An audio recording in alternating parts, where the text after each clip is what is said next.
Bonjour les ladies, j'espère que vous allez bien. Moi c'est Dr Passionate et je suis heureuse de vous retrouver aujourd'hui pour une nouvelle vidéo. C'est vrai que cette vidéo est un peu triste pour moi et pour toute ma communauté d'Instagram parce qu'aujourd'hui j'annonce que je quitte le réseau social Instagram. Pour celles qui ne le savent pas, je publie depuis 2 ans déjà des capsules informatives sur la santé féminine sur la page Dr Passionate 237. Mon objectif principal était de combler le manque d'informations médicales fiables disponibles sur Internet au sujet de la santé sexuelle, la santé intime féminine. Ces capsules informatives répondaient donc aux différentes problématiques de santé féminine qui se posaient à moi durant mes consultations, à savoir les pertes blanches, la virginité, la douleur lors des rapports sexuels, la grossesse, l'accouchement, le postpartum, les règles, bref, toutes les questions que les femmes pouvaient me poser durant mes consultations médicales. Cette initiative a été accueillie avec un vif intérêt sur la toile, avec plus de 2 millions de vues sur la page et une communauté active de plus de 11 600 femmes.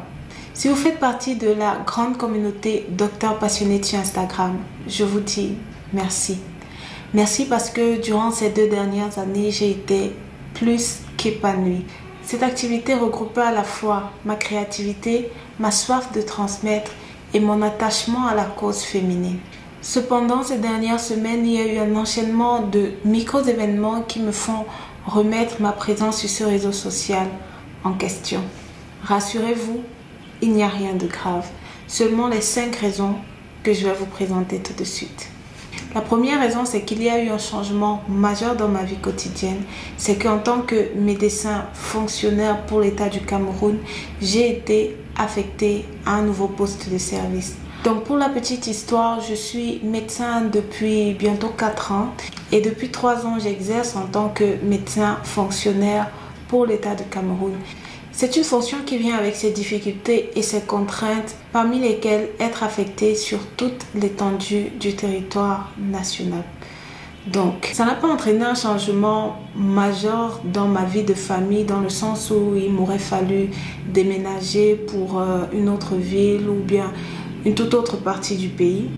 Mais l'une des conséquences directes, c'est que ma charge de travail a considérablement augmenté, mes fonctions se sont diversifiées et je me retrouve en train d'apprendre de nouvelles tâches auxquelles je n'étais pas exposée dans mon précédent poste d'affectation. C'est une période de transition qui requiert toute ma concentration jusqu'à ce que je puisse acquérir encore des automatismes me permettant de libérer du temps et de l'énergie mentale pour gérer ma présence sur les réseaux sociaux.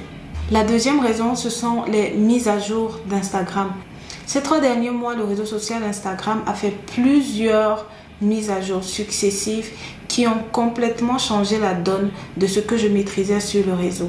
Il me faut encore réapprendre le fonctionnement du réseau, réajuster ma ligne éditoriale par rapport à ça.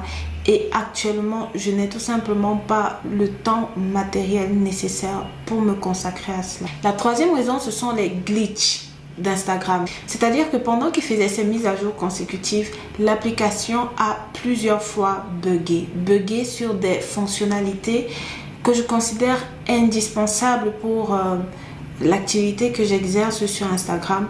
Je suis sur Instagram pour partager de l'information médicale.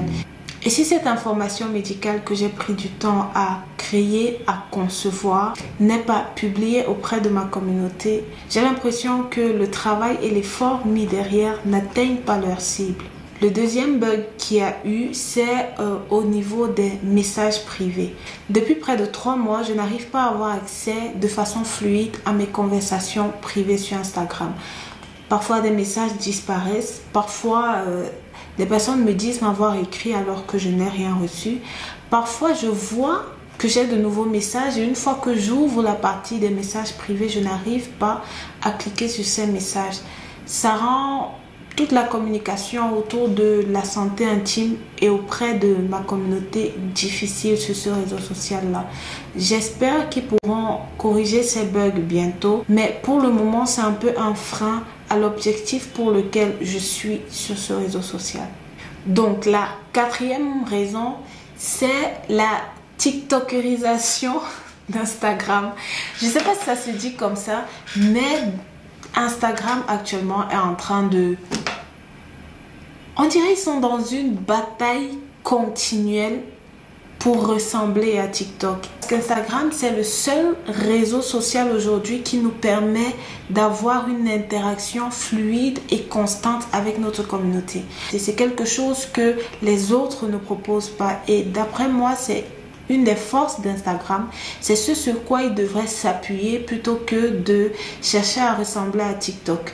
Donc maintenant, sur le fil d'actualité, on ne te présente pas toutes les publications des personnes auxquelles tu es abonné, mais on te présente des publications de personnes inconnues, des comptes qui n'ont aucun intérêt pour toi. Et actuellement, ces jours-ci, à chaque fois que j'ouvre Instagram, j'ai juste envie de refermer l'application. Au-delà de mon ressenti en tant que créatrice de contenu, même en tant qu'utilisatrice du réseau, je suis frustrée. Je n'arrive plus à ressentir du plaisir en consultant les différents comptes auxquels je suis abonnée. Je n'arrive même plus à avoir accès aux publications des différents comptes auxquels je suis abonnée, à moins d'écrire spécifiquement leur nom dans la barre de recherche. J'espère qu'une fois cette période d'expérimentation terminée, Instagram tirera les bonnes leçons de tout ceci et arrêtera de vouloir faire ressembler notre feed à la For You page de TikTok. La 5e raison pour laquelle je quitte Instagram, c'est que je ressens le besoin de créer du contenu scientifique plus dense et plus élaboré. En fait, sur Instagram, j'avais commencé par du contenu scientifique au format court. C'était soit des carousels, soit des reels, soit des petites vidéos qui sont un peu comme les shorts YouTube. Mais je n'arrivais pas à expliquer toute la complexité du message scientifique qu'il y avait derrière. Il y a beaucoup de nuances, tout n'est pas forcément tout blanc ou tout noir. Et je ressens aujourd'hui le besoin d'aller plus en profondeur dans tous les thèmes que j'ai eu à aborder sur ma page Instagram. Et c'est la raison pour laquelle j'ai créé cette chaîne YouTube sur laquelle je publie tous les mercredis une vidéo santé. Nous abordons les sujets de santé sexuelle, d'hygiène intime féminine, dans la bienveillance et la bonne humeur. En bonus, je publie aussi tous les week-ends une vidéo comme celle-ci dans laquelle je ne parle pas de sujets santé, mais plutôt d'anecdotes, d'humour, de jeux et de tous les sujets qui me touchent en tant que femme en général. Donc pour être sûr de ne rien manquer, abonne-toi à ce compte et surtout active la cloche de notification. N'hésite pas à me dire en commentaire ce que tu penses de ma décision de quitter Instagram. Et avant de partir, check l'une de ces 2 vidéos juste ici. Bye bye.